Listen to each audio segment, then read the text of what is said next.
Hi, this is the storyboard for Lesson 3 on space.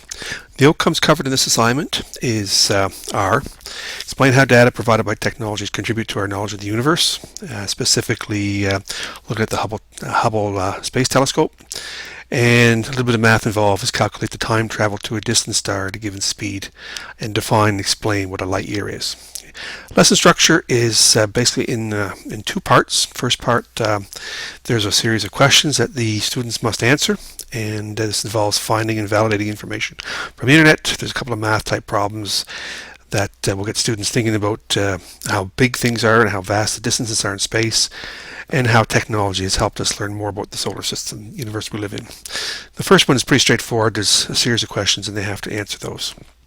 Second part's a little more involved. It involves some higher level thinking skills. They have to analyze, synthesize, evaluate, create. They have to find solutions that could help humans survive during extended trips in space, such as to another star. Specifically, they're going to look at the company Mars One. Mars One is a company that has stated that they want to set up a human colony on Mars beginning in the year 2025. They've indicated that they want to start sending unmanned flights around the year 2020 to put stuff in place that they would need, I suppose, and then start manned flights by the year 2026, and then have for every 2 years send four astronauts to Mars. These are one-way trips, so it's a volunteer basis, and I guess they've had lots of people volunteering to go.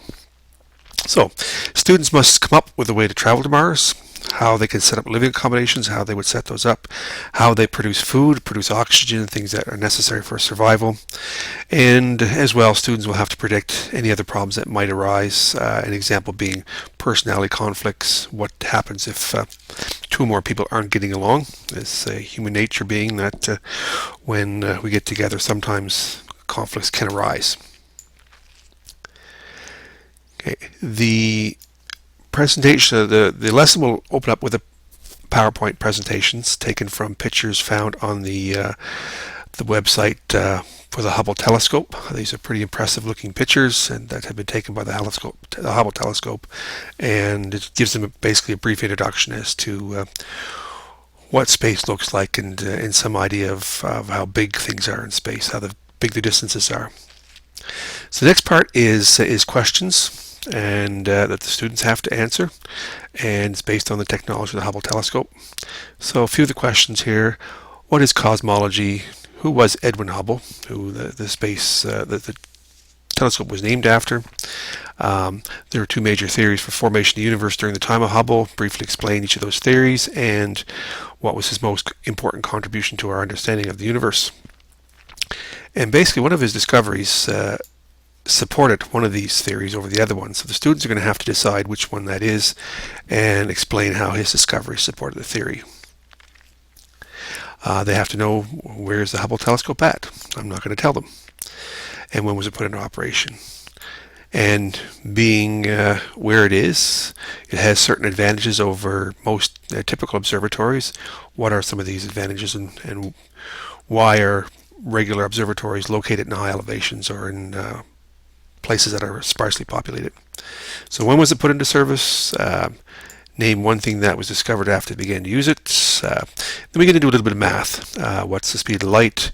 They have to research that, come up with an answer. Then they have to calculate the time for light to travel from the sun to the earth. And I've given them the formula: time is distance divided by velocity. What is a light year? Calculate the distance in kilometers of 1 light year. I give them the formula for finding distance as well as velocity times time. Watch the units. What is the closest star to our solar system, and how far away is it in light years and in kilometers? One of the slides, there's stellar formation called the Mystic Mountain, and in actual fact, the distance from the top of this dust cloud from the bottom is about three light years. So the students are going to be asked to change that into kilometers. And then we look a little bit about space travel, some unmanned probes that have been launched. Main one being, the one we're going to look at is the Voyager space probe, which was launched in August of 1977. It is now in outer space. It's beyond the solar system, and it's traveling at approximately 61,000 kilometers per hour. So they have to use that information to figure out how long would it take to travel to the star in years, and decide whether it will be practical or not, and if in fact it could be accomplished, and how might it be. And the last question is to find another example of technology that have been used to make discoveries in the solar system and beyond. Okay, the second part of the project is a little more complicated. As I mentioned earlier, Mars One is a company that plans to send humans on a one-way mission to Mars for the purpose of establishing a colony there. There's a quote from their website: Mars One will establish a permanent human settlement on Mars. Crews of 4 will depart every 2 years starting in 2026. Our first unmanned mission will be launched in 2020. Join the global Mars One community and participate in our mission to Mars. So that presents a whole lot of problems if we're going to live on another planet that doesn't have an oxygen supply and moderate temperatures like our own. And so the first problem, they're going to have to come to a group, brainstorm. Okay, and what are some of the problems that would be encountered in a mission such as this, and how might you go about solving those problems? So the first problem is, of course, you're going to have a spaceship that can carry humans to Mars. We have spaceships that have carried humans to the moon, but Mars is quite a bit farther away than the moon is, and would require a food supply, would require an oxygen supply, and that sort of thing. So, and based on, they can research how fast the spaceship might travel and how long would the voyage take. What would the living accommodations be like on Mars? Okay, are they going to they're going to have to decide how they're going to set up their living accommodations, and how many units there are, how big they're going to be, and that sort of thing. And as well, if they're going to have to set up a colony, they're going to have to be able to produce their own food. You obviously can't economically ship food from Earth to Mars, especially when the voyage is probably going to take several months. Oxygen production, the atmosphere of Mars is mostly carbon dioxide. There's very little oxygen, and of course humans need oxygen to survive.